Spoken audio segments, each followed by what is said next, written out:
안녕하세요, 지혜차입니다. 오늘은 세 번째이자 마지막 시간으로 1980년부터 현재까지 불평등이 어떻게 다시 높아졌고, 여태까지 보았던 역사에 비춰봤을 때 피케티 선생은 어떤 제안들을 하고, 또 한국은 어떻게 적용할 수 있는지에 대한 얘기를 하겠습니다. 조금 긴데요. 제가 최대한 편집을 짧게 해서 하겠습니다.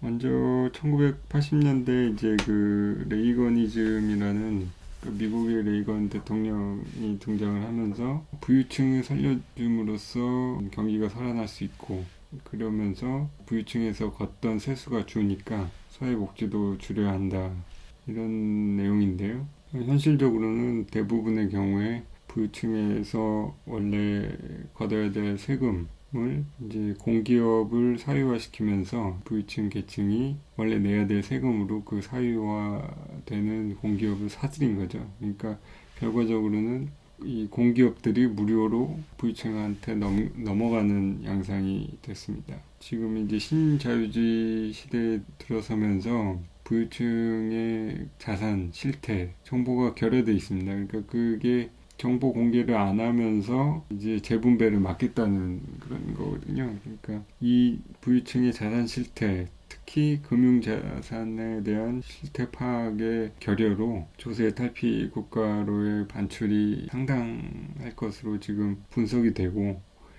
이 범국가적인 세금 네트워크를 만들어서 자산의 실태 정보를 공유하고 파악해서 제대로 된 징수를 해야 된다, 이런 얘기가 있는데요. 이 그래프를 보시면은 이제 주요 세계 이제 국가들의 그 조세 탈피 국가로의 반출 재산입니다. 지난번에는 말씀을 안 드렸지만 이 걸프 국가들, 중동의 산유국들이 지금 현재 시대에 가장 빈부격차가 세고, 또 조세 탈피 국가로의 어떤 자산율이 굉장히 높다. 그리고 러시아도 마찬가지로 공산주의가 붕괴되면서 어떤 공산주의에 대한 회의와 두려움 때문에 오히려 더 이 자본주의의 그 극단적인 빈부격차를 낳는 그런 국가가 됐고요. 이제 다음 그래프를 보시면 이제 1980년부터 현재까지 국가의 자산, 공공자산이 하락하는 그런 모습을 담았습니다. 그러니까 국가의 자산이 중국 같은 경우는 지금도 30%대를 유지를 하고 있는데, 피케티 선생이 얘기하는 거는 이것은 이제 국가의 기동성이라고 얘기를 하거든요. 그러니까 국가가 어떤 일을 추진하고 정책을 추진하고 하려면 적어도 30% 정도는 있어야 힘있게 뭔가를 할 수 있다. 근데 지금 대부분의 국가들은 이게 0%대에 가까워졌고, 어떤 국가들은 마이너스대로 됐거든요. 그러니까 나라에 힘이 없다, 그런 얘기를 하고 있습니다. 그래서 2008년 IMF 경제 위기 이후에, 우리한테는 IMF지만 전 세계적으로는 이제 리먼 브라더스 사태인데, 이 경제 위기 이후에 국가들이 더 시장을 풀어주고 경제 부흥과 은행, 또 사기업을 살려내기 위해서 지원을 해주면서 빚을 지고, 또 개인한테 이런 빚을 지면서 개인은 부를 계속 축적했고, 이 빚을 갚는 거는 결국엔 서민이다, 그렇게 얘기를 합니다. 다음 그래프를 보시면은 80년부터 2018년까지 불평등 코끼리 그래프라는 대표적인 그래프인데요. 이것을 보면은 중산층과 하위 50%의 격차는 좀 줄었는데, 이 중산층 이하와 상위 1%의 격차는 엄청 높아졌습니다. 그 하위 50%가 성장률의 12%를 캡처를 했고, 상위 1%가 성장률의 27%를 가져가는 그 불평등이 야기가 됐다. 이 그래프에도 나와 있는 것은 도상 국가들의 약진이 있었지만, 그러니까 이 전 세계의 그 데이터를 가지고 만든 그래프이기 때문에 이 하위 50%의 약진이라는 것은 이 도상국가들을 대표한다고 합니다. 이제 도상국가들의 약진이 있었지만 결국에는 중산층 이하는 성장의 혜택을 보지 못했다. 그런 그래프입니다. 이런 것들이 가능했던 거는 이제 80년대부터 시작한 자본의 제한 없는 유통, 이동이 가능했기 때문에 이런 격차가 벌어지게 됐고, 법인세 인하, 세율을 점점 낮추면서 회사들을 유치하려고 그러고 부자들의 세금을 낮추면서 성장을 하려고 하는 그런 시도들 때문에 불평등이 계속 지속이 됐고, 미국의 예를 들면은 이 교육 투자도 같이 부모의 소득 순위대로 상위 그 대학의 진출률이 결정이 되거든요. 그러니까 낮으면 낮을수록 상위 대학에 진급을 못하고 높으면 높을수록 그 진급을 합니다. 이런 불평등이 낳게 되는 계기가 됐는데, 미국의 경우에는 20세기에 고등학교 교육을 보급화시키는데 제일 앞섰기 때문에, 그러니까 수십 년 앞섰습니다. 그렇기 때문에 국가가 성장하는 성공을 이루었지만, 지금 현재는 사립대학을 나온 부유층 부모의 자식들을 또 동일 대학에 넣으려고 하고, 그 대학에 본인들이 기부를 하면서 그 대학들이 자식들을 입학을 허용하는 이런 것들이 비공개로 대부분 진행이 되고 있고요. 또 상위 60개 대학이 전체 대학 자산의 70% 이상을 갖고 있다. 그러니까 약 7%의 대학이 70% 이상 자산을 갖고 있고, 2010년 기준 또 엄청난 투자 수익을 올리면서 이 자본과 결탁된 교육 시스템의 문제점들이 나타나기 시작한다. 그러니까 우리나라 생각을 하면은 우리나라 저출산 문제의 핵심은 교육비라고 생각을 하거든요. 그러니까 교육의 무상화, 또 어린이집을 공공화 시키고, 서울시가 시행하고 있는 것처럼 돌봄 센터를 건립을 많이 하고, 그러니까 방과후 부모들과 아이들이 함께 모여서 활동을 할 수 있는 공간, 즉 지역사회가 키우는 아이들이라는 그런 것을 구현을 하고 사립대학들의 공공화를 해야 한다. 한국과 일본의 대학 사립률이 세계 최고 수준인 70% 정도에 된다고 합니다. 또 의료 시스템의 경우에는 최근에 이제 이국종 교수의 증언처럼 이 사립병원들의 운영이 수익 창출에 맞춰져 있어서 의료 서비스가 제대로 이루어지지 못하고 피해는 금전적으로나 의료 서비스 면에서나 국민들이 지게 되는 상황이 나타나고 있다. 그래서 병원들도 강도 높은 규제나 공공화로서의 전환이 필요하다는 게 이제 제 생각입니다.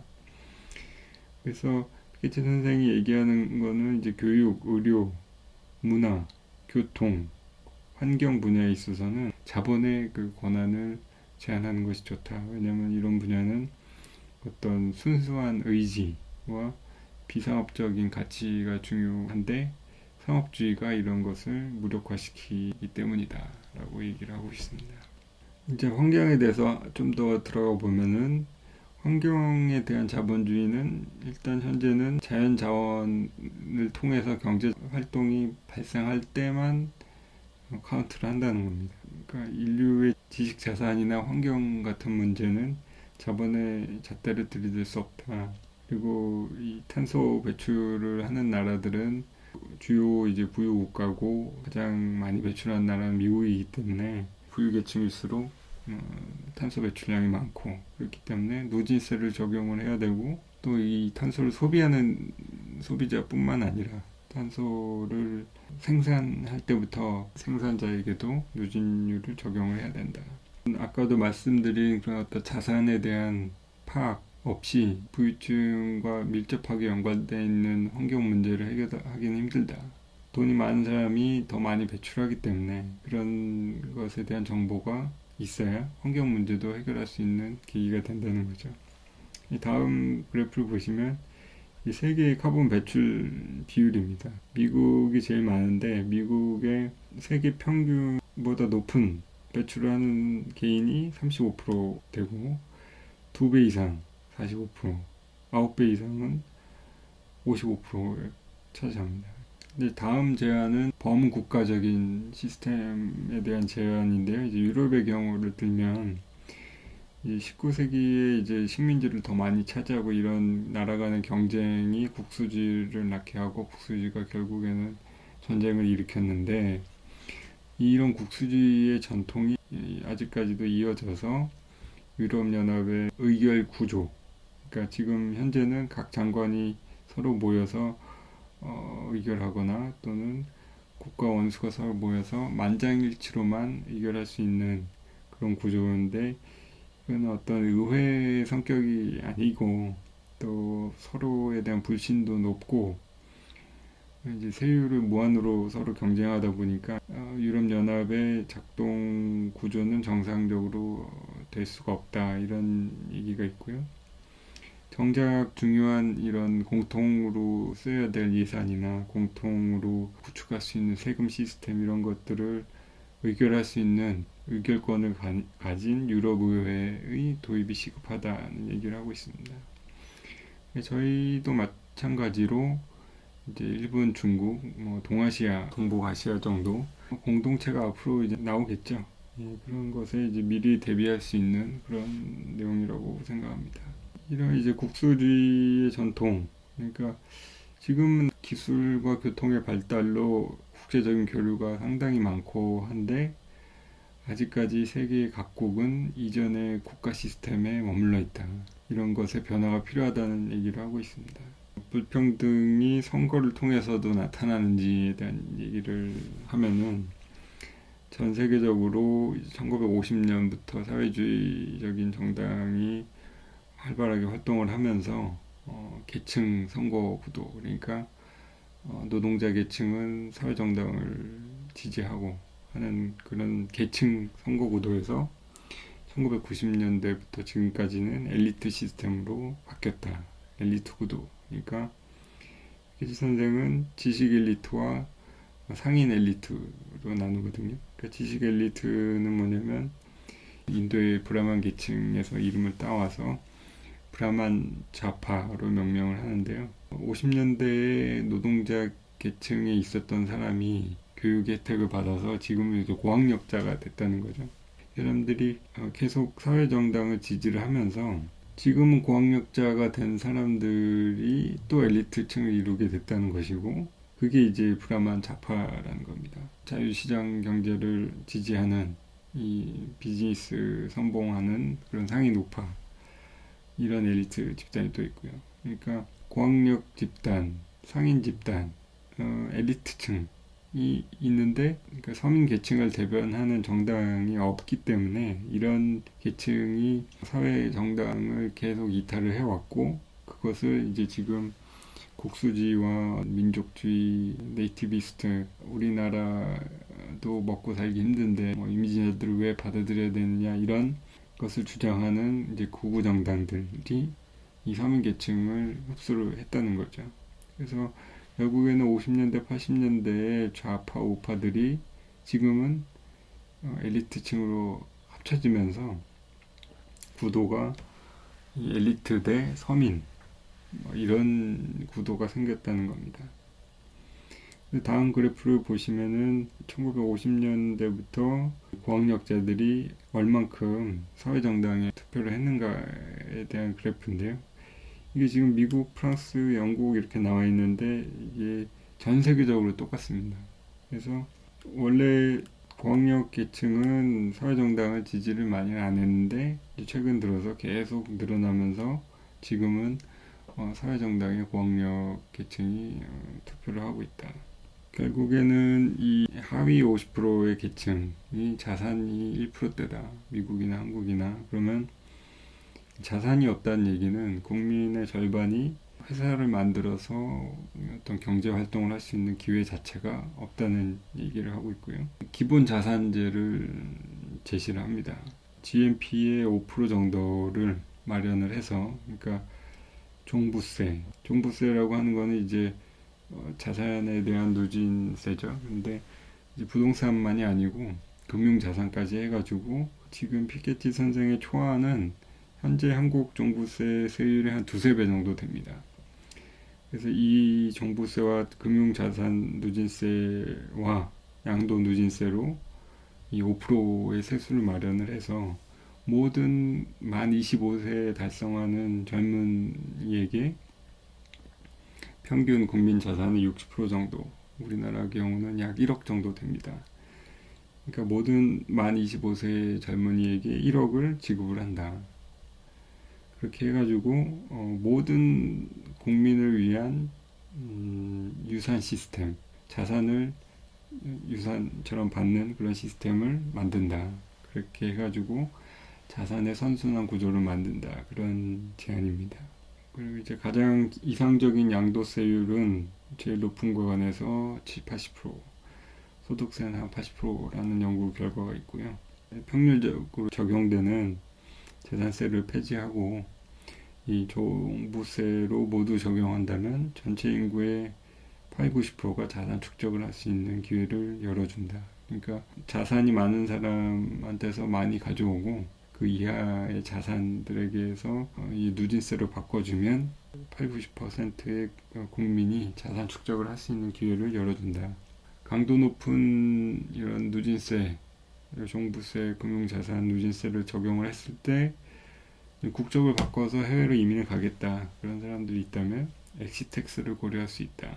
저번에도 말씀드렸듯이 소유의 개념은 이 사회 협력 구조와 인류의 지식 자산에 의해서 창출된 부이기 때문에 그런 사회 시스템에서 축적한 부는 개인의 온전한 것이 아니고 국적을 버리고 나간다면 이 나라에서 축적한 부에 대해서 어느 정도 세금을 내고 나가야만 한다는 엑시텍스를 적용할 수 있다. 엑시텍스는 또 미국의 워런 대선 경선 주자가 이것도 주장하고 있습니다.